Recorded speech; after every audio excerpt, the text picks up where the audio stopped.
bahagia dalam Tuhan. Hale, kesukaan. Kalau pakai happiness bisa, itu duniawi. Karena happiness, kebahagiaan dunia itu sementara. Tapi the joy, kesukaan, kegembiraan itu dari Tuhan, dari dalam. Jadi tidak dipengaruhi karena situasi. Kalau happiness, gembira, sukacita, karena ada beberapa faktor.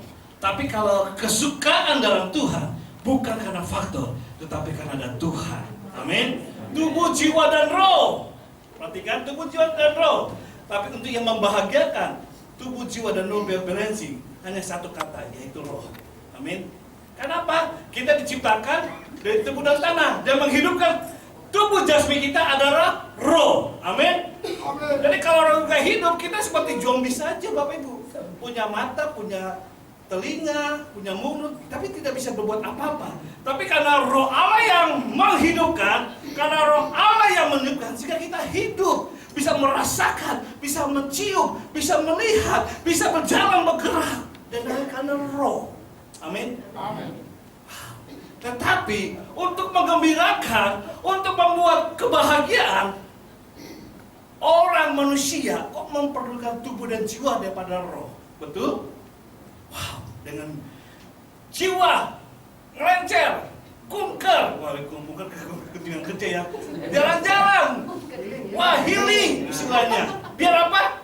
Jiwanya hangat, fresh, makan enak, berpakaian indah, biar tubuhnya sedang dipandang. Lalu bagaimana dengan roh? Halo? Roh kita cuma hanya berapa presentasi kita kasih makan, kita perhatikan, kita pelihara. Betul atau tidak? Betul. Kalau makan sehari pasti 3 kali. Oh, lebih lagi kalau ada ambo. Berpakaian ada seminggu sekali. Jalan-jalan, hiburan ada cukup seminggu sekali. Sehari bisa berapa kali ya? Nonton TV, baca Facebook. Tapi bagaimana dengan roh? Tanpa roh soma itu tidak bisa bergerak apa-apa. Tubuh jiwa tidak bisa menikmati segala sesuatu. Maka saya tersentuh dengan kata-kata tadi. Jangan tinggalkan aku. Apalagi perkataan Daud. Wow. Jangan tinggalkan aku Tuhan. Jangan biarlah rohmu jauh daripadaku. Wah, kan dia tahu kebahagiaan, joy itu hanya didapat dari Tuhan. Amin. Waktu hanya persentase Bapak Ibu hanya berdoa hanya 1 jam aja di rumah Tuhan. Oh sekarang 1,5 jam ya. Tapi itu bisa mempengaruhi berapa hari atau beberapa jam ke depan. Daripada di rumah mungkin hanya baca jalan-jalan atau apa, hanya beberapa menit. Makan enak pun hanya sebatas di sini. Sampai rumah, udah kita keluarkan kembali. Pakaian seindah hanya berapa 2 jam dan lain-lain, semakin indah. Tetapi roh kebahagiaan yang Tuhan berikan itu mempengaruhi sepanjang hari, bahkan beberapa hari, bahkan beberapa minggu. Amin. Amin. Wow. Yuk kita baca di dalam Mazmur 119 ayat 8 dan 9. 1 sampai 8 tapi baca ayat 8 dan 9. Sudah ada ya? Ya ayat 8-nya. Ya kita baca ya. Mazmur 119 ayat 1 sampai 8. 1, 2, 3. Berbahagialah orang-orang yang hidupnya tidak bercela, yang hidupnya menurut Taurat Tuhan. Berbahagialah orang-orang yang memegang peringatan-peringatannya, yang mencari Dia dan dengan segenap hati, yang tidak melakukan kejahatan, tetapi yang hidupnya menurut jalan-jalan yang ditunjukkannya. Wow, amin. Ini pernyataan dari Bapak Daud. Daud sangat terkenal ya. Wah, kalau Bapak Ibu ke Seraya sekarang kita ngejar ya. Wah, yang terkenal apa? Kota Daud, Yerusalem yang sedang diperebutkan. Tapi namanya Kota Daud. Yesus ketemu siapa? Daud, Kristus anak Daud. Belum lagi kita kayaknya lagi. November. Next selanjutnya. Nah, ini yang saya bilang tadi, saya mengawali bahwa kebahagiaan yang dicari dunia itu hanya tubuh dan jiwa, tapi lupa dengan rohnya. Nah, yang dicari kebahagiaan dunia ini tubuh dan jiwa adalah seperti ini. Kebahagiaan bagi dunia yaitu memiliki harta banyak, memiliki jabatan, memiliki wanita cantik. Wow, ini bagi sang pria. Kalau wanitanya, wow, memberikan apa yang sudah dipandang di mata. kebutuhan. Lalu ini ada statement dari orang Batak ini, kebahagiaan menurut dunia dalam kata bahasa Batak. Apa tuh? Orang Batak sendiri sering mengatakan atau mengukur kebahagiaan apabila telah beroleh HKBO, yaitu kesuksesan, Hasanapon, kehormatan, Doho, Mahora, Mamo, Rawan, kekayaan. Wow. Pernah ke Batak tapi gak hafal saya bahasa Batak. Gak tahu. 9 tahun di Medan tapi susah kali bahasa ini.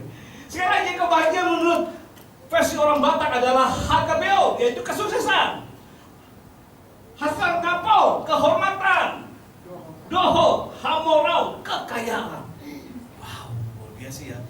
Pertanyaan ini pernah diberikan kepada Hotman yang kaya, pengacara kaya, Hotman Stonebul. Hotman Paris. Dia kan miliki banyak ya kekayaan lainnya. Kalau siapa yang pernah ke Bali? Kalau kenal hari siapa? Berarti pernah saya. Saya coba sana gagal, muacet, gak sempat lihat. Atlas dia yang punya. Memang ada beberapa, tapi honor tertinggi dia. Tapi ketika Bapak sudah punya semua, kesuksesan, kehormatan, kekayaan, lalu gimana rasa sosial? Yaitu punya ke sekolah pendidikan. Nanti kalau semua sudah habis batasnya, wah, masih kurang katanya nanti. Lalu bagaimana dengan tempat Bapak dilahirkan di negeri tanah Sumatera Utara? Apa Bapak kepedulian? Wow, dia tertunduk saja. Tapi ya gitulah pertanyaan tersebut ini. Ini kebahagiaan, kegembiraan, sukacita canda orang dunia. Lalu bagaimana sih kata Alkitab? Ya tadi next kata Alkitab, firman Tuhan. Kebahagiaan itu adalah Tuhan. Sehingga pemazmur memohon pada Tuhan, janganlah tinggalkan aku sama sekali. Ini Daud pemazmur berkata, selama firman Tuhan ada dalam hidup kita, kebahagiaan itu akan tetap ada juga pada kita. Aksi untuk hidup dalam kebahagiaan itu adalah melakukan, memegang, dan mencintai firman Tuhan. Kebahagiaan yang abadi dan sejati ada pada Tuhan. Amin. Ternyata joy, kebahagiaan itu ada pada Tuhan. Amin. Senggol ke kanannya ya. Kebahagiaan itu hanya Tuhan. Mau bahagia? Berapa orang mau bahagia sini? Benar. Sudah baca kitab belum hari ini? Sudah baca? Oh, cuma berapa orang yang jujur bagus. Karena kebahagiaan katakan baca kitab dan melakukan Alkitab, melakukan firman Tuhan. Itu mau bahagia. Meskipun hari ini, besok kita makan apa ya? Bukan mau makan siapa ya? Beda ya? Makan apa ya? Besok rumah tiap bulan apa? Gimana ya kontrakan ya? Pendidikan anak SPP atau uang kuliah bagaimana ya? Karena manusia pasti berpikir adalah tubuh dan jiwa, kenyamanan dunia, tapi beda dengan roh yang kurang diperhatikan. Padahal firman Tuhan, carilah dahulu kerajaan Allah dan kebenarannya. Baca kitab dan melakukan firman Tuhan, Alkitab. Dan semua apa yang diperlukan ditambahkan. Amin. Bukan disediakan loh, ditambahkan. Artinya papan pangan Tuhan sediakan, ditambahkan yang tidak kita pikirkan, bahkan itu Tuhan sediakan. Ih, dahsyatnya Tuhan. Tapi masa kembali lagi, kebahagiaan orang masih berpikir hanya tubuh dan jiwa. Kalau untuk jiwa rela buang duit berjuta-juta untuk ngelencer ke luar negeri. Demi kebahagiaan, demi bahagia soal tubuh, rela asuransi kesehatan itu puluhan juta, ratusan juta. Saya kaget ada di kalangan pengusaha yang kami layani. Masing-masing punya asuransi, bukannya kayak kita BPJS sudah cukup ya Bapak Ibu. Ya mungkin ada yang lebih, puji Tuhan. Ada yang tanya, setahun berapa bayar kesehatan? Kesehatan loh, bukan belum kematian, 100 juta. Jadi kalau nggak cek ya hilang. Alamak, 100 juta. Ada lagi yang lain-lain.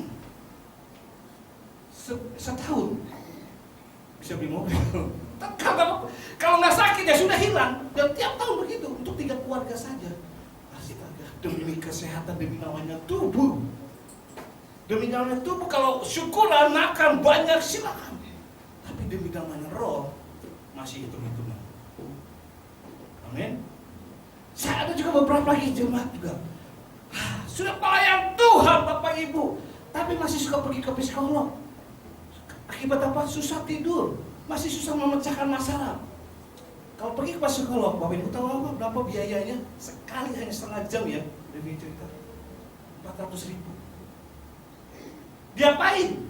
Cuma suruh dia cerita, dengarkan setel musik, ting ting, udah 30 menit segitu udah. Bayarannya 400.000. Gila, pendeta menyampaikan firman Tuhan, berdoa mengunjungi. Makasih juga kan enggak. Padahal pesan pendeta keluarkan dana juga ya, keluarkan spiritnya, semangatnya, sukacita, firman yang kekekalan disampaikan, didoakan. Kadang-kadang kurang diperhatikan. Tapi itu realita. Maka saya tahu, oh biaya kuliah ternyata mahal. Untuk masuk fakultas psikologi. Kalau cuma setengah jam aja 400.000 sekarang, mungkin kalau ke depan bisa naik bisa 1 juta. 30 menit nggak ngapa-ngapain Bapak Ibu. Dan itu bisa terjadi di kalangan orang percaya yang masih mau ke gereja, masih tahu Alkitab itu berkuasa, masih tahu kebahagiaan itu hanya dalam Tuhan, tapi masih juga tetap lebih dominan kebahagiaan untuk tubuh dan jiwa daripada roh. Saya kagum dengan beberapa hamba tersebut.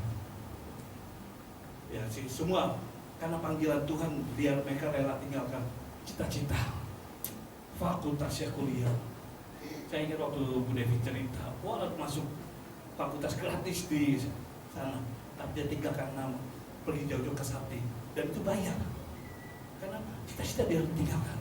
Beberapa teman saya yang sudah sarjana ekonomi, dia sudah akuntan, bahkan sudah bekerja, dia tinggalkan pekerjaannya hanya untuk apa? Pergi ke Sakti, ke Malang, jauh-jauh tinggalkan kota Jakarta.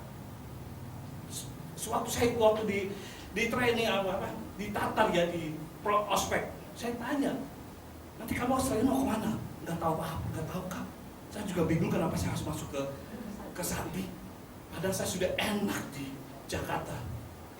Dia orang pintar, bisa bahasa Inggris, bisa ini, dia bisa IT, dia bilang. Saya nggak tahu standar saya mau kemana. Tapi dia rela tinggalkan itu. Jadi dia tahu karena Tuhan panggil saya. Wow, makanya orang yang bersedia mau tinggalkan tubuh, kesenangan tubuh dan jiwa hanya karena roh, itu sangat mahal. Karena hanya roh lah membuat kita bisa masuk ke surga. Amin. Memang iman itu percaya pada Tuhan. Tapi kalau Tuhan yang nggak memampukan kita untuk belajar menerimanya, sulit. Tapi kembali lagi dalam dunia ini, orang masih memperoleh kebahagiaan semata-mata.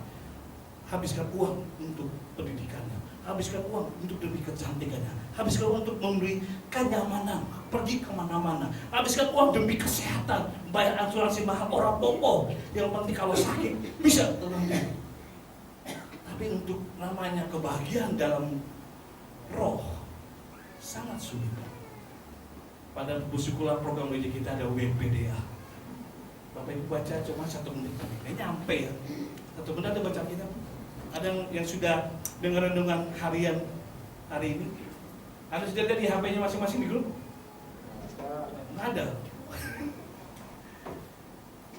Doa pagi sudah lihat di YouTube atau sini. Jadi cukup hanya doa malam saja, ibadah raya dan seminggu 3 kali.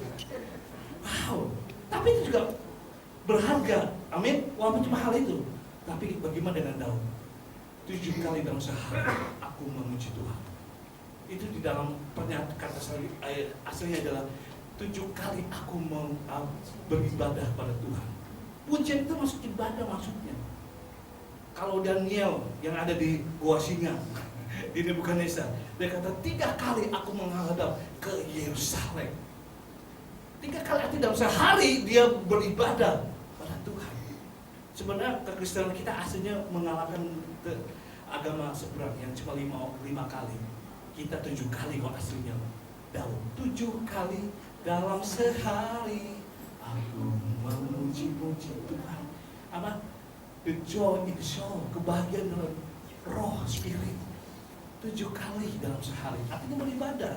Beribadah itu memang secara formal di gereja hari Minggu, tetapi ibadah secara pribadi personal adalah membaca kitab, berdoa, memuji Tuhan. Sama hal dalam mereka. Tapi itu dilakukan 7 kali. Karena Daud menyadari, tanpa Tuhan, he's nothing. Tanpa Tuhan dia bukan siapa-siapa. Dari mengemarkan domba, pekerjaan paling hina, sampai dia menjadi seorang raja. Wow. Orang menjadi presiden ada kualifikasi ya, betul Bapak Ibu? Masuk partai, ada kualifikasinya, pintar, ya kan? Populer, tenar, dan lain-lain. Ada kualifikasinya, ada syarat-syaratnya. Daud dan seorang gembala biasa, bukan siapa-siapa, menjadi raja Israel pengganti Raja Saul. Dia kata apa? Itu karena Tuhan. Makanya ketika dia ditegur karena dosanya diakui, dan dia satu permintaan dia, bukan karena pekerjaan, bukan karena tata. Dia bilang, jangan ambil rohmu. Pak, aku seperti Pak Makmur dan bersaksi. Wow, pekerjaan manusia tapi tetap cari Tuhan. Lagu-lagu yang kita nyanyikan, itulah kebahagiaan sejati. Amin. Itulah kebahagiaan mencari Tuhan. Tapi masih kita lihat lagi kebahagiaan yang dunia ini. Beberapa orang kaya mencari kebahagiaan. Next selanjutnya, beberapa contoh maksud saya. Beberapa contoh. Ya, jika membuat orang bahagia, tentu Adolf Meyer, seorang milioner berkebangsaan Jerman dengan kekayaan sekitar 9 miliar dolar, tentu tidak mungkin menabrakan dirinya dengan sengaja ke kereta api tahun 2009 yang sedang melaju kencang, bunuh diri. Wih, 29 miliar dolar, berapa triliun itu ya, berapa T. Jika ketenaran bisa membuat orang bahagia, tentu Michael Jackson, penyanyi terkenal yang mendapat julukan King of Pop, tentu tidak akan membuat dia mengkonsumsi obat tidur hingga overdosis dan pada akhirnya akan meninggal dunia pada 25 Juni 2009. Jika kekuasaan bisa membuat orang bahagia, maka tentunya Getúlio Vargas Vargas, Presiden Brasil, seorang negarawan besar yang sangat bertanggung jawab dan yang selalu berpihak kepada rakyatnya, tentu tidak akan bunuh diri dengan pistol ke arah jantungnya. Jantung sini, sini. 24 Agustus 1954. Next, contoh berikutnya. Jika kesehatan bisa membuat orang bahagia, tentu Terry Costa, seorang dokter berkebangsaan Perancis yang bekerja untuk acara reality show televisi bertajuk Survivor versi Perancis. Tentunya sang dokter tidak akan sampai bunuh diri dan pada akhirnya dinyatakan meninggal pada 1 April 2013 di Kamboja.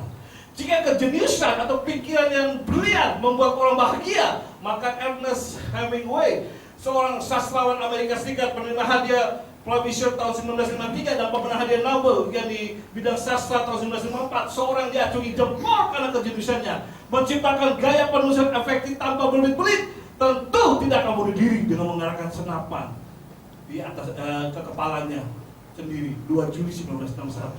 Jika kecantikan bisa membuat orang bahagia, maka Marilyn Monroe, seorang artis berkebangsaan Amerika Serikat yang menjadi simbol seks pada paling populer tahun 1950-an dan menjadi sempat berjumpa dan berkenalan dengan presiden pertama Republik Indonesia, Inies Soekarno, tak akan bunuh diri. Namun faktanya ialah 5 Agustus 1962 dinyatakan meninggal dunia karena overdosis obat pemenang. Itulah beberapa contoh dunia. Puji Tuhan.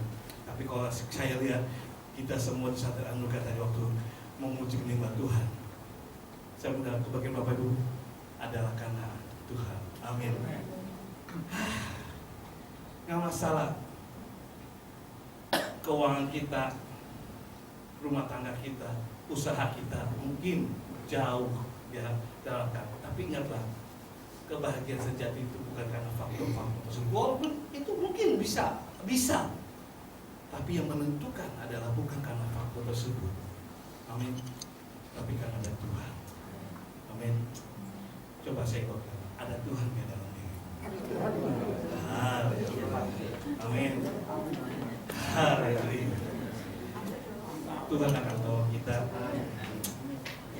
Saya kira semua kisah mungkin saya udah pernah cerita atau belum? Waktu saya belum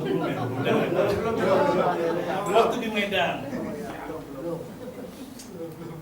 Dia seorang suami istri ya, kebetulan suaminya satu pelayaran kapal pesiar di Amerika, temannya Bapak Keberkirian sekarang. Ini Bapak Hari Padanya. Suatu ketika dia punya anak 2 putri cantik-cantik ya, waktu itu umur 8 tahun ya, 1 5 tahun. tiba-tiba dipanggil Tuhan, meninggal. Lagi ini suami istri ini pelayan Tuhan sehingga dan juga terima tamu dan anaknya sekolah minggu. Istrinya Muslim awalnya karena Tuhan dan menikah dengan ahli pedagang dan menerima Yesus sebagai Tuhan dan menikah dari mulai dari Jakarta diusir dari orang tuanya punya harta bahkan punya warisan tapi dicoret karena tinggalkan keluarga dan tinggalkan kepercayaan, menikah dengan pahaba jemaat tersebut ini, tinggal di Batam. Dia pintar bahasa Inggris tapi ya mungkin belum masih bagus lah ya. Dia pindah ke Medan, lumayan ada peningkatan sebagai jenderalman GM ya, tinggal di hotel bintang 5. Dan suatu ketika anaknya ini dipanggil Tuhan, sakit, meninggal. Dia sempat bertanya-tanya, lalu datanglah sang kakak adiknya, ngaku dari Jakarta Betawi, orang Betawi. Dikatakan, itu loh, kamu terkutuk, tinggalkan orang tamu, tinggalkan agamamu, menikah dengan orang ini, kafir. Wah, sekarang anak panggil, kalau kamu mau bertobat, pasti ada kesempatan. Ceraikan dia, tinggalkan dia, kamu dan aku kembali, dan kamu masih dapat warisan warga. Wah, ini Ibu Leni namanya. Dia cerita waktu datang waktu setelah ada peristiwa itu, cerita ketika makami saya dan teman saya. Cerita begitu bagus. Lalu apa aku jawab itu? Saya bilang, saya menikah dengan suami saya ini bukan karena dia kaya, bukan apa, tapi ada Yesus dalam diri dia. Karena ada Allah dalam diri dia. Karena ada Yesus, maka saya mau menikah. Saya mau tinggalkan keluarga, saya mau tinggalkan harta warisan. Lalu hanya karena sebuah kematian, karena sebuah harta, mungkin keluarga lebih kaya dibanding kami yang saat ini berumah tangga menjadi rumah tangga. Tapi kebahagiaan bukan karena itu. Silakan Pak, terima kasih. Bilang mama, emak, bilang emak kita. Aku tetap mengasihi emak dan kakak-kakakku, abang-abang ya orang Betawi. Tapi aku lebih mengasihi Yesus yang ada dalam keluargaku, di dalam suamiku dan di dalam anakku ini. Karena ada Yesus, aku tetap mau bersama mereka dan aku percaya Tuhan akan tetap memperhatikan aku. Terima kasih buat perhatian. Wah, dasar keras kepala, udah tinggalkan gitu. Tapi puji Tuhan, waktu dia bercinta terhadap secara kedagingan, secara tubuh dan jiwa. Kamu kan seorang wanita, kamu seorang ibu, butuh perhiasan, butuh penghiburan dan lain-lain. Tapi kamu tinggalkan hanya karena namanya Yesus. Hanya karena nama suami meninggalkan orang tua yang sudah melahirkan dan membesarkan. Kan perkataan-perkataan itu terngiang-ngiang dia. Iblis kan selalu berusaha untuk menjebak, menghancurkan kita ya. Tapi puji Tuhan ketika dia katakan, Tuhan, Yesus. Dia katakan, aku ada di samping. Aku mengerti, karena aku juga pernah jadi manusia. Aku pernah ditinggalkan, sama seperti yang kau alami. Aku pernah dihina, disakit, sama seperti kau alami. Tapi karena aku cinta pada manusia, cinta pada engkau, aku bisa lewati semua. Aku percaya kamu bisa lewati bersama aku. Wow, dia kembali sama kau. Dan sekarang puji Tuhan, anak yang kedua dia punya, Tuhan kasih kembali anak. Anak yang kedua sudah sekolah di ITS ya kalau nggak salah ya, Surabaya. Itu sudah selesai kan waktu itu. Dan yang kedua dan tetap bahagia. Cuma kata-kata itu, karena ada Yesus di dalam suami dan anak. Aku rela tinggalkan orang tua, tapi aku tidak membenci. Hanya rela tinggalkan namanya kebutuhan tubuh dan jiwa. Karena tahu rohlah yang membuat kebahagiaan. Di dalam siapa? Dalam Yesus. Makan enak bisa buat bahagia juga ya. Ngeleceh kemana-mana orang lihat orang, pulang balik lagi kebahagiaan seneng ya. Tapi ingat, ketika kita kembali cepat-cepat masuk ke dalam hadirat Tuhan, kembali baca kita, kembali memuji Tuhan. Wow, meskipun kita nggak kembali, kebahagiaan kita lebih dari Bali. Amin. Meskipun nggak makan IBC, tapi rasa kenyang dan sukacita lebih IBC. Ya, bakso insya Allah lah menerima. Ya, kita berdoa Tuhan berkati kita. Haleluya. Haleluya. Terima kasih. Amin.